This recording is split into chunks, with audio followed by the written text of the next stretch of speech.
መቼስ በዚህች ምድር የማይሰማ ጉድ የለም።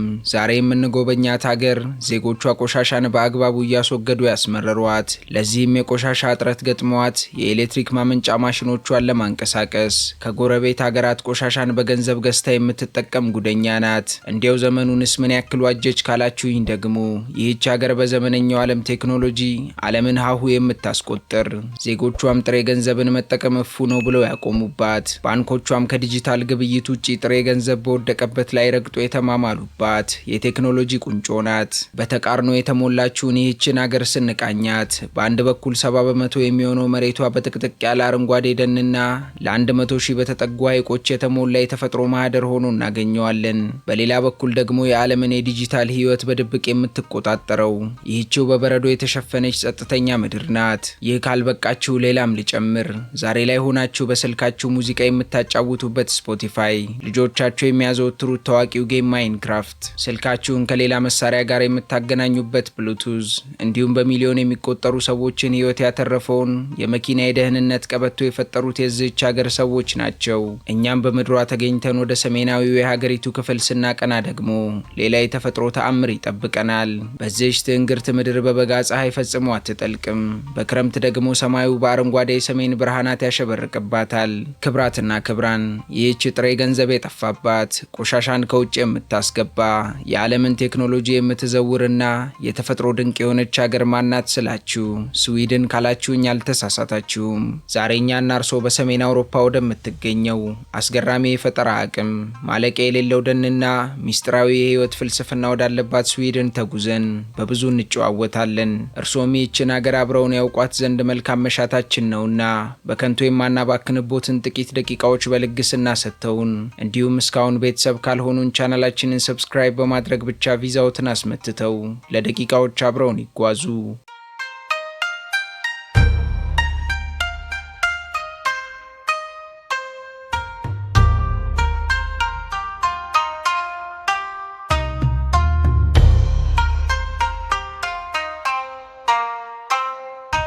በአውሮፓ ካርታ ላይ ስዊድንን ስንመለከታት በስካንዲኔቪያ ልሳነ ምድር ላይ የምትገኝ 450295 ኪሎ ሜትር ስኩዌር በመያዝ በቆዳ ስፋቷ በሰሜን አውሮፓ አንደኛ፣ በመላው አውሮፓ ደግሞ አምስተኛዋ ግዙፍ ሀገር ሆና እናገኛታለን።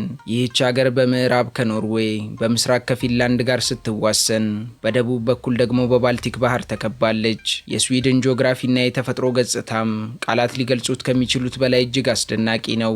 ከጠቅላላው የሀገሪቱ የቆዳ ስፋት ውስጥ ወደ 70% የሚጠጋው መሬት እጅግ ጥቁርና ጥቅጥቅ ባሉ የጥድና የዝግባ ዛፎች የተሸፈነ ሲሆን በዚህ ማለቂያ በሌለው ጫካ ውስጥም እንደ መስታወት የሚያንጸባርቁና ንጹህ ውሃ ያላቸው ለ100 ሺህ የተጠጉ ማራኪ ሐይቆች ተበታትነው ይገኛሉ።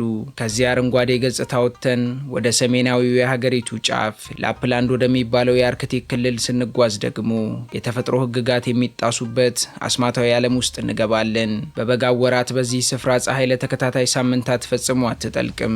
እኩለ ሌሊት ላይ እንኳን ፀሐይ በደማቅ ሁኔታ ታበራለች። በአንጻሩ በክረምት ደግሞ አካባቢው በከባድ በረዶና በሙሉ ጨለማ ሲዋጥ በሰማይ ላይ አረንጓዴ፣ ወይን ጠጅና ሮዝ ቀለማት ተሳስረው እየደነሱ አይምሮን በሚያስት መልኩ የሰሜን ብርሃናት ሆነው ሰማዩን ያሸበርቁበታል። የስዊድን ህዝቦችም ደስተኛና የላቀ የህይወት ጥራት የሚመሩ ህዝቦች ናቸው። እኛም የስዊድንን ህዝብ ስነ ልቦናና የደስታ ሚስጥር በጥልቀት ለመረዳት ሁለት የሀገሪቱን ቃላትና ባህሎች ማወቅ ግድ ይለናል። እነርሱም ላጎምና ፊካ ይባላሉ። ላጎም ማለት ዝም ብሎ ተራ ቃል ሳይሆን የስዊድናውያን ጥልቅ የህይወት ፍልስፍናና ሚዛን ነው። ትርጉሙም በጣም ብዙ ያልሆነ፣ በጣም ጥቂት ያልሆነ፣ ልክ በቂና ሚዛናዊ የሆነ ማለት ነው። በስዊድን ባህል አብዝቶ መብላት፣ አብዝቶ መስራት፣ በሀብት መታበይ አሊያም ከመጠን በላይ መዘነጥ አይወደድም። ሁሉም ነገርም በልኩና በላጎም ስርዓት መሆን አለበት። ሁለተኛውና እጅግ ማራኪው ባህላቸው ደግሞ ፊካ ነው። ፊካ ማለት በቀን ውስጥ ስራን፣ ትምህርትንና ውጥረትን ለጥቂት ደቂቃዎች አቁሞ ከጓደኞች፣ ከቤተሰብ ወይንም ከስራ ባልደረቦች ጋር በመሆን ሞቅ ያለ ቡናና ካኔል ቡሎ የተባለውን ማራኪ የቀረፋ ዳቦ እየተመገቡ ዘና የማለት ስርዓት ነው። ይህ ልማድ በስዊድን ውስጥ እንደ ቅዱስ ስርዓት የሚታይ ሲሆን የዓለማችን ታላላቅ የስዊድን ኩባንያዎች ሳይቀሩ በየቀኑ ለሰራተኞቻቸው የፊካ ጊዜን በግዴታ ይሰጣሉ። ይህ ባህልም እጅግ ግለሰባዊ በሆነው የስዊድን ማህበረሰብ ውስጥ የሰዎችን ልብ በሙቀትና በአብሮነት የሚያስተሳስር ወርቃ ወርቃማ ድልድይ ነው። ስለ ስዊድን ህይወት ስናወራ በጭራሽ ልንዘነጋው የማንችለው ታላቅ ጉዳይ አለ። እርሱም የኢትዮጵያና የኤርትራ ነገር ነው። ኢትዮጵያና ኤርትራም ከስዊድን ጋር እጅግ ጥልቅ ታሪካዊና ስሜታዊ ትስስር አላቸው። የእነዚህ ሀገራት ግንኙነት የጀመረው ገና በ1860ዎቹ ዓመታት ሲሆን በወቅቱም የስዊድን የወንጌል ሚሽነሪዎች በቀይ ባህር ጠረፍ በምጽዋ ላይ በማረፍ ወደ ኤርትራና ኢትዮጵያን በመግባት የመጀመሪያዎቹን ዘመናዊ ትምህርት ቤቶች፣ ሆስፒታሎችና ክሊኒኮች በመክፈት የዘመናዊ ትምህርትና የሕክምና ፈርቀዳጅ ሆነው በታሪክ ይታወሳሉ። እንዲሁም በንጉሠ ነገሥት አጼ ኃይለ ሥላሴ ዘመንም ቢሆን በርካታ የስዊድን አብራሪዎችና የጦር መኮንኖች የኢትዮጵያን አየር ኃይልና ጦር ሰራዊት በማሰልጠን ታላቅ አሻራ አሳርፈዋል። ወደ ዘመናዊው ታሪክና የህዝብ ስብጥር ስንመጣ ደግሞ ዛሬ ላይ ስዊድን በአውሮፓ ውስጥ እጅግ ግዙፍ ለሆነው የአፍሪካ ቀንድ ማህበረሰብ ሞቅ ያለች ሁለተኛ እናት ሆናለች። በመረጃዎች መሰረትም በአሁኑ ሰዓት ከ50 ሺህ በላይ የሚገመቱ የኤርትራ ተወላጆች እንዲሁም ከ30 ሺህ በላይ የሚሆኑ የኢትዮጵያ ተወላጆች በአጠቃላይ ወደ 80 ሺህ የሚጠጉ ወንድም እህቶቻችን ይህችን በረዷማ የሰሜን አውሮፓ ሀገር ሁለተኛ መኖሪያቸው አድርገዋታል። በተለይም የስዊድን የኤርትራውያን ዲያስፖራ ማህበረሰብ በሀገሪቱ ውስጥ ካሉት እጅግ አንጋፋና ግዙፍ የአፍሪካ ዲያስፖራ ስብስቦች መካከል ቀዳሚውን ስፍራ ይይዛል። በስቶክሆልም፣ ማልሞና ጎተንበርግ ከተሞች ውስጥም እነዚህ ወገኖቻችን በሕክምና፣ በኢንጂነሪንግ፣ በመጓጓዣ ስራና በተለያዩ የንግድ ዘርፎች ተሰማርተው ለስዊድን የኢኮኖሚ እድገት የጀርባ አጥንት ሆነዋል። ከሁሉም በላይ አይምሮን የሚያስደስተው ነገር ግን ኢትዮጵያውያንና ኤርትራውያን የቀዝቃዛውን የስዊድን በረዶና የጨለማ ክረምት ሞቅ ባለው የማንነት ጠረንና ወደር በሌለው የእንግዳ ተቀባይነት ባህላቸው ማሸነፋቸው ነው። በስዊድን ከተሞች ውስጥም የኢትዮጵያና ኤርትራ ኦርቶዶክስ ተዋሕዶ አብያተ ክርስቲያናት እንዲሁም መስጊዶች ምዕመናኑን ሰብስበው መንፈሳዊና ማህበራዊ ትስስርን ያጠናክራሉ። የእኛ ሰዎች በስዊድንም የስዊድናውያንን ፊካ ከአበሻው ማራኪ የጀበና ቡና ማፍላት ስርዓት ጋር እንዲሁም የስዊድንን ላጎም ከባህላዊ ዕቁብና ማህበር ጋር በማዋሃድ አስገራሚ የባህል ቅልቅል ፈጥረዋል። ይህ ብቻም አይደለም። በስዊድን ፓርላማ፣ በታላላቅ ሆስፒታሎች፣ በአውሮፓ የእግር ኳስ ሜዳዎችና በዓለም አቀፍ የምግብ አሰራር ጥበብ መስክ የተሰማሩ እንደ ታዋቂው ሼፍ ማርከስ ሳሙኤልሰን ያሉ በርካታ የኢትዮጵያና የኤርትራ ተወላጆች የስዊድንን ከፍታ እየገነቡ የሀገራቸውንም ስም በዓለም አደባባይ በክብር እያስጠሩ ይገኛሉ። ስዊድን ከጦርነት አውድማ ወደ ፍጹም የሰላም ጠባቂነት የተሻገረ አስገራሚ ታሪክ ያላት ሀገር ናት። ነገር ግን በዘመናት ሂደት ያለፈችበት የታሪክ መስመር እጅግ የሚደንቅና የዓለምን ታሪክ በብዙ መልኩ የነካ ነው። እኛም 80 ሺህ የሚጠጉ ወገኖቻችን ቤቴ ብለው የከተሙባትን ስዊድንን ዛሬዋን ተዋውቀን ታሪኳን ገሸሽ ማድረግ ልክ አይሆንምና ይህች ሀገር በዘመናት ሂደት ያለፈችበትን የታሪክ ውደት ለመረዳት ዘመናትን አብረን ወደ ኋላ እንሻገር።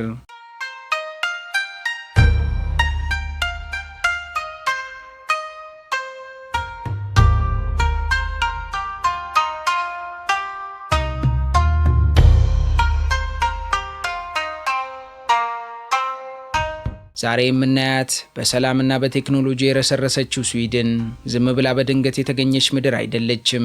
የዚህች ሀገር ታሪክ ልክ እንደ ሰፊው የባልቲክ ባህር ማዕበል ከፍታንና ዝቅታን ያየ ከደም አፋሳሽ የጦርነት አውድማዎች ተነስቶ ወደ ፍጹም የሰላም ጠባቂነት የተራመደ አይምሮን የሚያስደንቅና ልብ ሰባሪ ክስተቶች የተሞሉበት ረዥም የታሪክ ትረካ ነው። እኛም የዚህችን ሀገር ትላንትና በጥልቀት ስንመረምር ከአስፈሪ ተዋጊነት ወደ ሰብአዊነት ጥግ የተደረገውን ታላቅ የስነ ልቦና ሽግግር ደረጃ በደረጃ እንረዳለን። የስዊድን የታሪክ መጋረጃ መጀመሪያ የሚገለጠው መላውን አውሮፓ በከባድ ሽብር ባርበደበደውና ደም አፋሳሽ በነበረው የቫይኪንግ ዘመን ላይ ነው። ከ8ኛው እስከ 11ኛው ክፍለ ዘመን የስዊድን ቫይኪንጎች ከጎረቤታቸው ከዴንማርክና ከኖርዌይ በተለየ መልኩ የጦርነት የዝርፊያና የንግድ አቅጣጫቸውን ያደረጉት ወደ ምስራቁ የዓለም ክፍል ነበር። ባራንጂያን በመባል የሚታወቁት እነዚህ ብርቱና ጨካኝ ተዋጊዎች ግዙፍ የእንጨት መርከቦቻቸውን በምስራቅ አውሮፓና በሩሲያ ሰፋፊ ወንዞች ላይ በማንሳፈፍ እስከ ጥቁር ባህር፣ ቆስጠንጥንያ ወይንም የአሁኗ ኢስታንቡልና የባግዳድ እስልምና ካሊፋነት ግዛቶች ድረስ በመጓዝ ታላላቅ የንግድና የጦርነት መስመሮችን ከፍተዋል። ይህ በጦርነት በዝርፊያና በጣዖት አምልኮ ላይ የተመሰረተ ማህበረሰብ ግን በ11ኛው ክፍለ ዘመን ላይ ትልቅ የስነ ልቦና ለውጥ አስተናገደ። ከደቡብ አውሮፓ የመጡ ሚሽነሪዎች የክርስትና እምነትን ወደ ሀገሪቱ ማስገባት መጀመሪያቸውን ተከትሎ የጥንቱ የጣዖት አምልኮና የቫይኪንጎች ጨካኝ ስርዓት እያከተመ መጣ።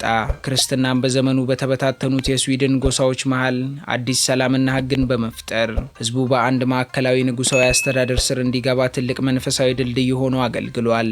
ነገር ግን ይህ የተጀመረው ማዕከላዊ የንጉሳዊ አስተዳደር ስርዓት ብዙም ሳይቆይ በአዲስ የውጭ ኃይል ጣልቃ ገብነት ተፈተነ።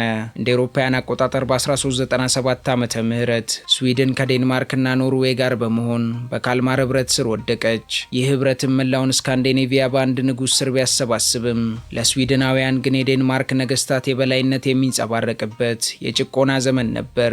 ኋላም በሁለቱ ሀገራት መካከል የነበረው ቅሬታና ሽኩቻ እየገነፈለ መጥቶ በስዊድን ታሪክ ውስጥ እጅግ አስከፊና ጥቁር ጠባሳ ሆኖ የተመዘገበውን የስቶክሆልም ደም መፋሰስን አስከተለ። እንደ አውሮፓውያን አቆጣጠር በ1520 ዓመተ ምህረት የዴንማርኩ ንጉስ ክርስቲያን ሁለተኛ ስልጣኑን ለማጠናከር በሚል ከ80 በላይ የሚሆኑ የስዊድን ታላላቅ መኳንንቶችን፣ የፖለቲካ መሪዎችንና የሃይማኖት አባቶችን በስቶክሆልም ታሪካዊ አደባባይ ላይ በአንድ ጀንበር አንገታቸውን በግፍ አስቀላው። ይህ አሰቃቂና ደም አፋሳሽ ድርጊት ግን የስዊድንን ህዝብ ለዘላለም አነሳሳው። ቆይቶም እንደ አውሮፓውያን አቆጣጠር በ1523 ዓመተ ምህረት ጉስታቭ ቫሳ የተባለ እጅግ ብልህና ወጣት መሪ ህዝቡን አስተባብሮ የዴንማርክን ሰራዊት በኃይል በመምታት ከተማዋን ነጻ ወጣ። ኋላም ጉስታቭ ቫሳ የስዊድንን ነጻነት በማወጅ የመጀመሪያው ንጉስ የሆነ ሲሆን ዛሬ ላይ ላለችው ዘመናዊ ስዊድንን ብቸኛ መስራችና አባት ተብሎ በታሪክ ማህደር በታላቅ ክብር ይጠራል። ከዴንማርክ ጭቆና መላቀቅና የሀገር ውስጥ አንድነት መፈጠርም ስዊድንን በ17ኛው ክፍለ ዘመን ወደ ላቀ የሀያልነት ማማ መራት። ይህ ዘመንም በስዊድን ታሪክ የታላቁ ሀያል ሀገር ዘመን በመባል ይታወቃል። በዘመኑም በታላቁና የጦር ስልት ሊቅነት በነበረው ንጉስ ጉስታቭ አዶልፈስ መሪነት ስዊድን እጅግ ዘመናዊ፣ ዲስፕሊን ያለውና ፈጣን ታንኮችና መድፎችን የታጠቀ ግዙፍ ሰራዊት በመገንባት በአውሮፓ የ30 ዓመታት ጦርነት ውስጥ ገብታ የፕሮቴስታንት እምነትን ተከላካይ በመሆን ታሪክ ሰራች። የሰሜኑ አንበሳ በሚል ስም በአውሮፓ ነገስታት መሃል የሚፈራው ይህ ንጉስም የስዊድንን ድንበር በከፍተኛ ሁኔታ አስፋፋ። ስዊድንም የባልቲክ ባህርን ሙሉ በሙሉ በቁጥጥሯ ስር በማድረግ ባህሩን የስዊድን ሐይቅ እስኪባል ድረስ አደረገችው። በዚህ ዘመንም ስዊድን የሰሜን አውሮፓ ብቸኛና ገናና ሀያል ሀገር በመሆን የአውሮፓ ፖለቲካን የምትዘውር ታላቅ ኢምፓየር ሆና በግርማ ሞገስ ቆመች። ነገር ግን በኩራትና በደም የተገነባው የግዙፍ ኢምፓየር በዘመናት ሂደት ውስጥ የመሸከም አቅሙን እያጣ መጣ። ኋላም በ18ኛው ክፍለ ዘመን መጀመሪያ ላይ በጀግናው ነገር ግን ግትር በነበረው ወጣቱ ንጉስ ቻርልስ 12ኛ ዘመን ስዊድን ከሩሲያ፣ ዴንማርክና ፖላንድ ጥምረት ጋር ታላቁ የሰሜን ጦርነት ውስጥ ገባች። በፖልታቫ ውጊያ ላይ ከሩሲያው ታላቁ ፒተር ጋር የተደረገው ጦርነትም የስዊድንን ሰራዊት ክፉኛ ሰባበረው፣ ንጉሱም ተገደለ። ይህ ክስተትም የስዊድን ኢምፓየር ማክተሚያ ሆነ። ነገር ግን የስዊድንን ህዝብ ስነ ልቦና ከስሩ የነቀነቀውና የታሪክ አቅጣጫዋን ለዘላለም የቀየረው ትልቁ የታሪክ ማዕበል የተከሰተው እንደ አውሮፓውያን አቆጣጠር በ1809 ዓመተ ምህረት ነበር። በወቅቱም ስዊድን ከሩሲያ ጋር ባደረገችው ሌላ አውዳሚ ጦርነት ለ700 ዓመታትና ከዛ በላይ የሀገሪቱ አካል የነበረችውን ከጠቅላላ መሬቷ 1/3 የምትሆነውን ፊንላንድን ለሩሲያ አሳልፋ ለመስጠት ተገደደች። ይህ ልብ ሰባሪ ክስተትም ስዊድንን ወደ ጥልቅ ብሔራዊ ሐዘን፣ ድህነትና ራስን ወደ መመርመር ፍልስፍና መራት። አገሪቱን በታሪኳ አይታው ወደማታውቀው የውድቀት አዘቅት ውስጥ ወደቀች። ይህ እጅግ ልብ ሰባሪ ሽንፈት ግን ስዊድናውያንን ተስፋ ከማስቆረጥና ወደ በቀል ጦርነት ከማምራት ይልቅ አንድ አዲስ አስገራሚ ፍልስፍና ፈጠረላቸው። እንደ አውሮፓውያን አቆጣጠር በ1814 ዓመተ ምህረት ከኖርዌይ ጋር ከተደረገች አጭር የድንበር ዘመቻ በኋላ ስዊድን ጦርነትን ለዘላለም እርግፍ አድርጋ በመተው ፍጹም የሆነ የፖለቲካና የወታደራዊ ገለልተኝነት ፖሊሲን በይፋ አወጀች። በ20ኛው ክፍለ ዘመን መላው አውሮፓ በአንደኛውና በሁለተኛው የዓለም ጦርነቶች በእሳትና በደም ሲጋይ ስዊድን በአንዳችም ወገን ሳትሰለፍ አንዲትም ጥይት ሳትተኩስ የህዝቧን ሰላምና ደህንነት አስጠብቃለች። በሁለተኛው የዓለም ጦርነት ወቅት ምንም እንኳን አገሪቱ ገለልተኛ ብትሆንም እንደ ራውል ዋለንበርግ ያሉ ጀግና የስዊድን ዲፕሎማቶች የራሳቸውን ህይወት ለአደጋ አጋልጠው የውሸት የስዊድን ፓስፖርት በማዘጋጀት በ10 ሺዎች የሚቆጠሩ የአይሁድ ዜጎችን ከናዚ የሞት ካምፕና ጭፍጨፋ በመታደግ ታላቅ የሰብአዊነት አሻራ አሳይተዋል። ኋላም ከዓለም ጦርነቶች ማብቃት በኋላ ስዊድን ሙሉ በሙሉ ጉልበቷንና ሀብቷን አሰባስባ የህዝብ ቤት የሚል ፍልስፍናን በመቅረጽ ዜጎቿን ከእናት በላይ የምትንከባከብበትን ነጻ ትምህርትና ሕክምና የሰፈነበትን ዘመናዊ የዌልፌር ስቴት ስርዓት ገንብታለች። ይህ ብቻም ሳይሆን በኢኮኖሚና በቴክኖሎጂ የዓለም አውራ ለመሆን በቃች። ነገር ግን የታሪክ ፍሰት መቼም አይቆምምና ወደ ዛሬዋ የሀገሪቱ ነባራዊ ሁኔታ ስንመጣ ስዊድናውያን ለሁለት ክፍለ ዘመናት ይዘውት የቆዩትን የፖለቲካ ገለልተኝነት ታሪካዊ መርህ በይፋ በመተው በቅርቡ በ2024 ዓመተ ምህረት የሰሜን አትላንቲክ ጦር ቃል ኪዳን ድርጅት የሆነውን ኔቶን በ32ኛ አባልነት ስምምነት ተቀላቅለዋል። ምንም እንኳን ስዊድን ገለልተኝነቱን ብትወደውም የዓለም ጂኦፖለቲካ መቀየርና የሩሲያና የዩክሬን ጦርነት ያስከተለው ስጋት ይህችን ሰላማዊ ሀገር የደህንነት ፖሊሲዋን ከስሩ እንድትቀይር አድርጓታል። ጠቅለል አድርገን ነገሮችን ስንመለከትም በአሁኑ ሰዓት ስዊድን በፈጠራ ማማ ላይ ብትገኝም በውስጥ ጉዳይ ግን ከባድ ዘመናዊ ፈተናዎችን እያስተናገደች ትገኛለች።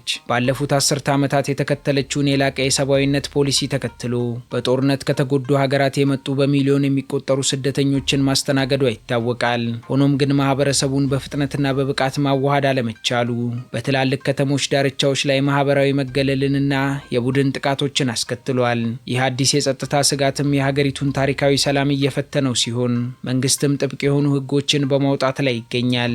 ያም ሆኖ ግን የጥንቶቹ አስፈሪ ቫይኪንጎች ዛሬ ላይ መጥረቢያቸውን ጥለው የገጠማቸውን ዘመናዊ ፈተና በጥልቀት የላጎን ፍልስፍናቸውና በጥበብ ለመሻገር በጽናት እየታገሉ ይገኛሉ።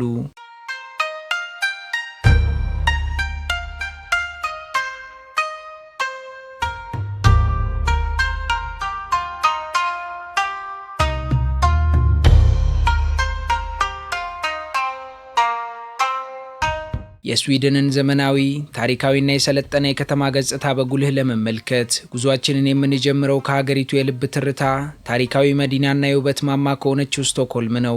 የስዊድን ዋና ከተማ የሆነችው ስቶክሆልም ንጹህ በሆነው በባልቲክ ባህርና ማዕበል አልባ በሆነው ሰፊው የመላረን ሐይቅ መገናኛ ላይ በ14 ማራኪ ደሴቶች ላይ የተገነባች በመሆኗ በመላው አውሮፓ የሰሜኑ ዓለም ቬነስ በሚል የክብር ስም በግርማ ሞገስ ትጠራለች። እነዚህን 14 የከተማዋን ደሴቶች የሚያገናኙት ከ50 በላይ የሚሆኑ አስገራሚ ድልድዮች ሲሆኑ ከተማዋም ከላይ ወደ ታች ሲመለከቷት በሰማያዊ ውሃ ላይ የተንሳፈፈች አስማታዊ ጀልባ ትመስላለች። በዚህች ከተማ እምብርት ውስጥም ጋምላስታን በመባል የሚታወቀውና በ13ኛው ክፍለ ዘመን የተቆረቆረው ጥንታዊ አሮጌ ከተማ ይገኛል። ይህ ስፍራ በአውሮፓ ውስጥ ካሉ እጅግ የተጠበቁና ማራኪ የመካከለኛው ዘመን ከተሞች አንዱ ሲሆን እኛም በዚህ ተገኝተን ጠባብ በሆኑት የኮብልስቶን ጎዳናዎች ላይ ስንራመድ በቢጫ በቀይና በብርቱካናማ ቀለማት ያሸበረቁት ጥንታዊ ህንፃዎች ወደ ኋላ የዘመናት ጉዞ ይወስዱናል። ከዚሁ አሮጌ ከተማ አጠገብ ደግሞ ከ600 በላይ ክፍሎች ያሉት ግዙፉና ግርማ ሞገስ የተላበሰው የስዊድን ንጉሳዊ ቤተ መንግስት ይገኛል። ይህ ብቻም አይደለም። ስቶክሆልም የዓለም ታላላቅ ምሁራን፣ የሳይንስ ሊቃውንት፣ የህክምና ባለሙያዎችና የሰላም አርበኞች በየዓመቱ የሚከብሩበት የኖቤል ሽልማት ታላቁ የራት ግብዣ በደማቅ ሁኔታ የሚካሄድባት የዓለም የእውቀት የክብርና የውበት መዲና ናት። እኛም በመዲናዋ ቆይተን ከዚህች ንጉሳዊ የውበት ከተማና የውሃ ላይ እንቁ ትውስታ ስንብት በኋላ በስዊድን እጅግ ዘመናዊና ፈጣን ባቡር ተሳፍረን ጉዟችንን ወደ ምዕራባዊው የሀገሪቱ ባህር ዳርቻ ስናቀና ደግሞ የሀገሪቱን ሁለተኛዋን ግዙፍ ከተማ ጎተንበርግን እናገኛለን። የዴንማርኳ ኮፐንሃገን የፖለቲካና የባህል ማዕከል ስትሆን ጎተንበርግ ደግሞ የስዊድን የኢንዱስትሪ ልብና የባህር ላይ ጥበብ ማዕከል ናት። ይህች ከተማም በዓለም አቀፍ ደረጃ በታዋቂነቱና በደህንነት ክብረ ወሰኑ ወደር የማይገኝለት የመኪና አምራች ኩባንያ ቮልቮ መነሻና የስካንዲኔቪያ ግዙፍ ወደብ የምትገኝባት ከተማ ናት። ሆኖም ግን ይህ የኢንዱስትሪ ገጽታዋ የከተማዋን ውበት አልሸፈነውም። በ17ኛው ክፍለ ዘመን በተቆፈሩ ማራኪ የውሃ ላይ ቦዮች የተሞላችው ጎተንበርግ በዓለም ላይ ካሉ ምርጥ የባህር ላይ ምግቦችና ከስቶክሆልም ይልቅ ይበልጥ ዘና ባለ የህይወት ዘይቤዋ በይበልጥ ትታወቃለች። በከተማዋ ዳርቻ የሚገኙት ድንጋያማ ደሴቶችም በተለይም በበጋ ወራት ከተፈጥሮ ጋር ለመዋሃድ ወደር የማይገኝላቸው መዳረሻዎች ናቸው። እኛም በዚህች ከተማ ድንቅ ጊዜ አሳልፈን ይህንን አስገራሚ የከተሞች ጉዟችንን የምናጠናቅቀው ቅኝታችንን ወደ ደቡባዊው የሀገሪቱ ጫፍ በማድረግ ነው። በዚህም የስዊድን ሶስተኛዋ ትልቅ ከተማ ማልሞ ትቀበለናለች። ማልሞ የስዊድን አሮጌ ታሪክና አዲሱ ዘመናዊ የዓለም ገጽታ የተገናኙባት ልዩ መዳረሻ ናት። ከተማዋ በስዊድን ውስጥ ካሉ ከተሞች ሁሉ እጅግ ዘመናዊና የተለያዩ የዓለም ባህሎች የተቀላቀሉባት በተለይም ከ170 በላይ ብሔረሰቦች የሚኖሩባት የብዝሃነት ከተማ ናት። በዚህች ውብና ዘመናዊ ከተማም ወደ ሰማይ ተጠምዝዞ የሚወጣውና 190 ሜትር ርዝመት ያለው ተርኒንግ ቶርሶ የተባለው ዘመናዊ ህንጻም የከተማዋ መለያ ነው። ሆኖም ማልሞን ከምንም በላይ በዓለም ፊት ልዩ የሚያደርጋት ከተማዋን ከጎረቤት ዴንማርክ ዋና ከተማ ኮፐንሃገን ጋር የሚያገናኛት ግዙፉ የኦረሱንድ ድልድይ ነው። 16 ኪሎ ሜትር የሚረዝመው ለማመን የሚከብድ የዘመናዊ ኢንጂነሪንግ አስገራሚ ድንቅ ስራ በባህር ላይ በድልድይ መልክ ይጓዝና መሃል ላይ ድንገት በባህር ውስጥ ጠልቆ በመግባት ወደ ውሃ ውስጥ ዋሻ ወይንም አንደር ዋተር ተነል ይለወጣል። ይህ ድልድይም ስዊድንን ከተቀረው አውሮፓ ጋር የሚያስተሳስር ወሳኝ የደም ስር ነው። እኛም ጠቅለል አድርገን የከተማ ቅኝታችንን ስንመለከተው ከስቶክሆልም የኖቤል ሽልማትና ንጉሳዊ ግርማ እስከ ጎተንበርግ የባህር ዳርቻ ዘና ያለ ህይወት እንዲሁም በማልሞ ከሚገኘው የዘመናዊ ኢንጂነሪንግ ድንቅ ስራና ባህሎች ውህደት ድረስ የስዊድን ከተሞች አገሪቱ በታሪክ በኢንዱስትሪና በዘመናዊነት መካከል ያላትን ፍጹም ሚዛን በህያውነት የሚመሰክሩ ልዩ ዓለማት ሆነው እናገኛቸዋለን።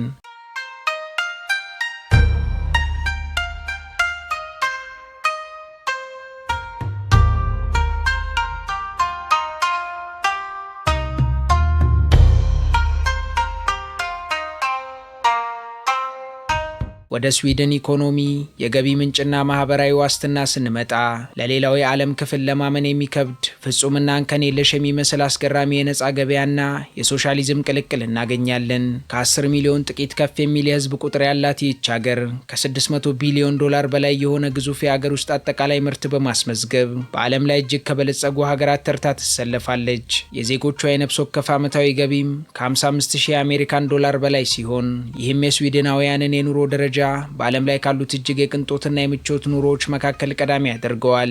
የዚህች ሀገር ግዙፍ የኢኮኖሚ መሰረትና አንጡራ ሀብት የሚመነጨው ደግሞ ከተፈጥሮና ከሰው ልጅ አይምሮ ውህደት ነው። በባህላዊው የኢኮኖሚ ዘርፍ ሀገሪቱን የሸፈነው ማለቂያ የሌለው ጥቁር ደን ስዊድንን በዓለም ላይ ግንባር ቀደም የእንጨትና የወረቀት ምርት አቅራቢ አድርጓታል። ከዚህም ባሻገር በሰሜናዊ የሀገሪቱ ክፍል የሚገኘው ግዙፍ የብረት ማዕድን ወይንም የአይረን ኦር ክምችት እንዲሁም ከተንደርዳሪ ወንዞቿ የሚመነጨው የውሃ ላይ የኤሌክትሪክ ኃይል የሀገሪቱ የኢንዱስትሪ ሞተርና የጀርባ አጥንቶች ናቸው። ነገር ግን ስዊድንን በዓለም ፊት እጅግ ገናና ያደረጋት የተፈጥሮ ሀብቷ ብቻ ሳይሆን ዓለምን ያጥለቀለቁት ግዙፍ የቴክኖሎጂና የኢንዱስትሪ ኩባንያዎቿ ናቸው። ለእኛም ይህች ትንሽ ሀገር ይህን ሁሉ የዓለም ብራንድ እንዴት ፈጠረች ብሎ መጠየቅ ተፈጥሯዊ ነውና እናንተ ይህንን እየጠየቃችሁ እኔ ደግሞ ከስመጥር ኩባንያዎቿ የተወሰኑትን ጀባ ልበላችሁ። ስዊድን በደህንነታቸው ወደር የማይገኝላቸው ተሽከርካሪዎችን የሚያመርተው ቮልቮና የከባድ መኪና አምራቹ ስካኒያ የተወለዱባት ርካሽና ዘመናዊ የቤት ዕቃዎችን አምርቶ ራሳቸው ገዢዎቹ እንዲገጣጠሙት የሚያደርገው ኢካያ የሚገኝባት የዓለምን የቴሌኮም ዘርፍ ከሚዘውሩት ቀዳሚ የሆነው ኤሪክሰን ያለባት እንዲሁም የስኳርና የሌሎች ህመሞችን መድኃኒት በማምረት ዓለምን የሚያገለግለው ግዙፉ የፋርማስቲካል ተቋም አስትራዜኔካ ተጸንሰው የተወለዱባት ጉምቶ ሀገር ናት። በተጨማሪም በፋሽን ኢንዱስትሪው ኤችኤንዴም፣ በቤት ውስጥ የኤሌክትሪክ ቁሳቁሶች ምርት የሚታወቀው ኤሌክትሮሉክስና የዓለምን የሙዚቃ ኢንዱስትሪ የለወጠው ስፖቲፋይ የዚህች የበረዶ ሀገር ኩባንያዎች ናቸው። ታዲያ ይህ እጅግ የበለጸገ ኢኮኖሚ ለህዝቡ ምን ሰጠው ብለው ከጠየቁኝ እንዲህ ብዬ ልመልስሎት። የስዊድን ዜጎች በዓለም ላይ ካሉት ሀገራት ሁሉ እጅግ ከፍተኛ የሚባለውን ግብር ለመንግስታቸው ይከፍላሉ። ነገር ግን ማንም ሰው በዚህ አያማርርም። ምክንያቱም መንግስት ይህንን ገንዘብ ተጠቅሞ ለዜጎቹ ፍጹም ነፃ የሆነ ከፍተኛ የህክምና አገልግሎትና ነፃ ትምህርት ያቀርባል። እርሶም በስዊድን መንግስት እውቅና የተሰጡት ዜጋ ከሆኑና አምላክ ፍሬ ሰጥቶት አይኖትን በአይኖት ካዩ በስዊድን ሰማይ ስር አንድ ልጅ ሲወለድ እናትም ሆነች አባት በጋራ የሚካፈሉት ሙሉ ደሞዝ የሚከፈልበት 480 ቀናት ማለትም ከ1 ዓመት ከ3 ወር በላይ የሚሆኑ የወላጅነት ፍቃድ ከስራዎት ያገኛሉ። ይህ ግን በተለይ አባቶች ልጆቻቸውን እንዲንከባከቡና ከልጆቻቸው ጋር ጊዜ እንዲያሳልፉ ያደርጋቸዋል። በመጨረሻም ይህች ሀገር በዲጂታል ቴክኖሎጂና በተፈጥሮ ጥበቃ የደረሰችበትን የረቀቀ ደረጃ ስንመለከት ለማመን እስክንቸገር ድረስ እንገረማለን። ስዊድን በዓለም ላይ ጥሬ ገንዘብ አልባ ማህበረሰብ ወይንም ካሽለስ ሶሳይቲ በመሆን ቀዳሚዋ ናት። አብዛኛው ህዝብም ስዊሽ በተባለ የሞባይል መተግበሪያ ስለሚገበያይ በሀገሪቱ በኪስ ጥሬ ገንዘብ ይዞ መዞር፣ ባንኮችም ቢሆኑ በጥሬ ገንዘብ ማስተናገዳቸው ታሪክ ሆኗል። ከምንም በላይ ግን ስዊድን 99 በመቶ የሚሆነውን የሀገሪቱን ቆሻሻ መልሳ ጥቅም ላይ በመዋልና ወደ ኤሌክትሪክ ኃይል በመቀየር ትልቅ ተአምር ሰርታለች። የቆሻሻ አያያዟ እጅግ የተዋጣለት ከመሆኑ የተነሳም የቆሻሻ እጥረት ገጥሟት ማሽኖቿ እንዳይቆሙ ከጎረቤት የአውሮፓ ሀገራት ቆሻሻን በገንዘብ ገዝታ ወደ ሀገር ውስጥ በማስገባት ለኤሌክትሪክ ኃይል ማመንጫነት ትጠቀምበታለች። ይህ የስዊድን የኢኮኖሚና ማህበራዊ ዋስትና ስርዓትም የሰው ልጅ በስምምነትና በእኩልነት ከሰራ ምድራችንን እንዴት ወደ ገነትነት መቀየር እንደሚችል የሚያሳይ ህያው ትምህርት ቤት ነው። ስዊድንም የትላንትናውን የቫይኪንጎች የጦርነትና የኃይል ታሪክ አርቃ በመቅበር አይምሮን የሚያስደንቅ ሰላማዊ የሰለጠነና ለፈጠራ የተመቸ ማህበረሰብ መፍጠር የቻለች ድንቅ ሀገር ናት። በክረምቱ ወቅት በሰማይ ላይ ከሚሽከረከረው የሰሜን ብርሃን ጀምሮ ዓለምን እስከለወጡት የቴክኖሎጂ ውጤቶቿ ድረስ እንዲሁም ዜጎቿን በእኩልነት እስከምትንከባከብበት የዌልፌር ስቴት ስርዓቷ ድረስ ስዊድን የተፈጥሮ የሰው ልጅ አይምሮና የመተሳሰብ ድምር ውጤት ናት።